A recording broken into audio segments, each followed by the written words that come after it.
তো যাই হোক এই ভাই আমাদের কাছে দেখাতে এসেছেন, হেয়ার ট্রান্সপ্লান্ট করাবেন, ও সঙ্গে ওনার কাকাও এসেছেন। আমরা ওনাদের পার্সোনাল আইডেন্টিটি ডিসক্লোজ করব না বা ওনার ফটো আমরা দেখাচ্ছি না।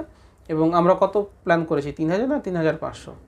3000। তো আমরা 3000 ফলিকেল তো ডেফিনেটলি ট্রান্সপ্লান্ট করব। যদি আমরা কিছু ফলিকেল বেশি পাই আমরা সেই ফলিকেলগুলো ট্রান্সপ্লান্ট করব।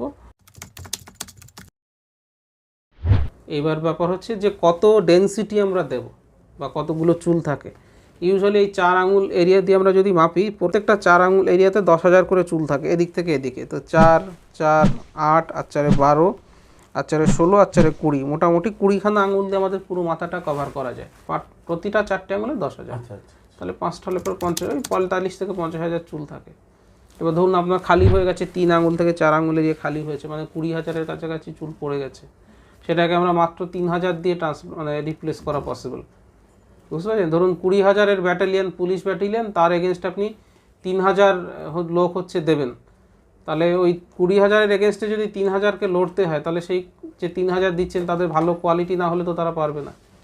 তো সেই জন্য আমরা ভালো কোয়ালিটির দাড়ি দিই, ভালো কোয়ালিটির চুল দিই, কারণ আমরা জানি তাহলে ভালো কোয়ালিটির রেজাল্ট আসবে। তো এই যে 3,000 চুল আমরা দেব, তাহলে চুলগুলো আপনাকে ভালো কোয়ালিটির হতে হবে। আর 2 নম্বর যে কীভাবে সাজাবেন।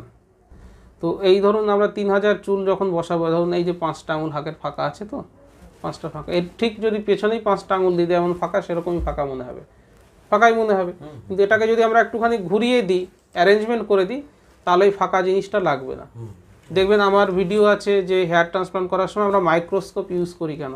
দেখুন আমার মাথাতে জিস কোম্পানির মাইক্রোস্কোপ পরা থাকে, আমরা একটা চশমার সামনে পাইপের মতো থাকে, দূরবীন মানে অনুবীক্ষণ যন্ত্র, সেটা ওটা প্রায় 2 লাখ টাকার কাছাকাছি দাম।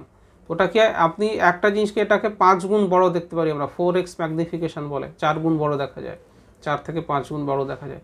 তো আমি ভালো করে বুঝবো যে দুটো চুলের মাঝখানেই আমি আর একটাকে বসাচ্ছি, বা এক্সিস্টিং যে চুলটা আছে সেটাকে আমি ড্যামেজ করছি না। এই জিনিসগুলো, এই ম্যাগনিফিকেশনটা খুব দরকার।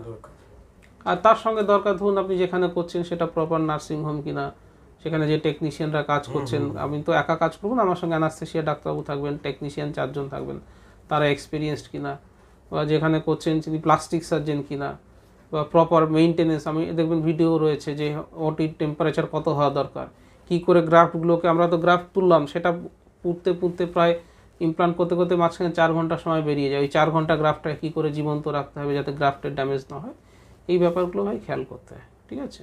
তবে একটা ভালো রেজাল্ট পাওয়া যায়। আর যাদের হেয়ার ট্রান্সপ্লান্ট নিয়ে ইন্টারেস্ট আছে তারা অবশ্যই অল্প অল্প করে বিভিন্ন টপিক রিলেটেড ভিডিওগুলো দেখবেন, তাহলে আপনার হেয়ার ট্রান্সপ্লান্ট সায়েন্স সম্বন্ধে বা কীভাবে আমি করবো এই ব্যাপারটা জানার দরকার আছে বা জানতে পারবেন। আর যদি মাথার খালি হয়ে গিয়ে থাকে এরিয়া, তাহলে ট্রান্সপ্লান্ট করা যদি আপনি মনস্থ করেন করবেন, তাহলে খালি হয়ে যাওয়া অংশ যেখানে বসাতে হবে এবং যেখানে চুল আছে ডোনার এরিয়া মাথার পেছনে বা দাড়ি, ফটো পাঠিয়ে দিলে আমি দেখে আপনার কতগুলো গ্রাফট লাগবে, কত খরচ হবে, কি প্ল্যানিং, সমস্ত ডিটেলস বলে দেবো। ভিডিওটা ভালো লাগলে লাইক করবেন, শেয়ার করবেন, চ্যানেলটাকে সাবস্ক্রাইব করবেন। ধন্যবাদ। ভিডিওটা দেখার জন্য ধন্যবাদ। নমস্কার।